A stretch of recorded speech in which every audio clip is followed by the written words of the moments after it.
Hello and welcome back to the eLearning BCSC Help channel. So today in this video, I'm going to show you where you can go and find eLearning lessons, templates, and resources to help you have a successful eLearning day. Whether you are an experienced eLearning day teacher and you just want to get some new, fresh ideas, or if you're new to this whole concept and want to have some ideas on what this learning looks like in case you haven't seen it before. So there's a couple of places you can go to get eLearning help and ideas. itslearning is the first place you need to go to get any ideas. Why? Because we have published lots of e-learning lessons and resources and templates on here for you to copy and borrow and beg and steal and use them as you may. So the first thing I'm going to do is show you how you can look up e-learning pages, e-learning lessons, and then copy them into your course. So first sign on to itslearning, and then across the top tab here, there is the library button. If you haven't used the library button before, it's probably going to be your best friend over the next few days on itslearning. The library is a collection of lessons and content that people have created on itslearning and shared out so others can copy and borrow and use it. So if I were you, I would just search eLearning. And there will be some resources that come up. So these are sample e-learning pages and templates that other teachers have made and published.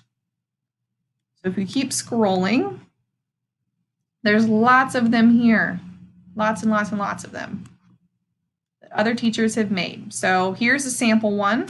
If I want to use this one, first I might want to check it out. So I'll click View Resource and it will keep my tab, but I'll just click this and I can see, wow, here's a template. It gives me some tips on things I should include on my e-learning day lesson. There's a translator built into the page, has a survey made already for me. If I'm an elementary teacher, this is helpful because it has wonders linked, which is awesome. And there's some other resources and things on there. Now, if I really like this page and I want to use it, I don't see anywhere where I can add it to my course. If I go back to that tab, this is where the magic happens and where I can add it. If I click Add To, I can do Add to Course. And then yours probably won't look as messy as mine because I'm in a lot of itslearning classes. But if I click this drop-down menu, I can search for my course. And then it brings up my resource tree here. I can add it to any folder that I want. If I don't pick a folder, then it just keeps it at the bottom. So I'm actually just going to put that, I'm not going to put that anywhere. I'm just going to put it in my tree. So I'll click Add. And then it gives me a little notice here and says I can go to my course and see where it's added. So I'll go. Takes me to my course.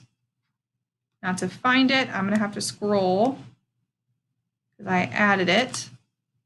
And we'll add it to the bottom of your tree. I think I actually added it in this first week of school. Yeah, that's where it is. All right, there it is. So if I see this, I might notice something amiss. If you see this little library icon, like I do, and you can't edit any of these content blocks, you might be thinking, well, this is cool, but now I can't make any changes to it. That's not helpful. What you can do to make your own version of it that won't mess up the template, the original copy that the author made, is by clicking the 3-dot button here in the corner, Create Own Copy. Wants to double check that we want to create our own. Yes, we do. Takes it a second. It prompts me to refresh my page, so I'll do that. And then voila, now I can make this page my own. So what I would do if I were you is if you see this and you want to make some changes, like here, it gives me some tips and says I should use a video, which is a good idea on eLearning Day. Have your face, have your voice, make it as much of a human experience as you can that your students would have if they saw you in person.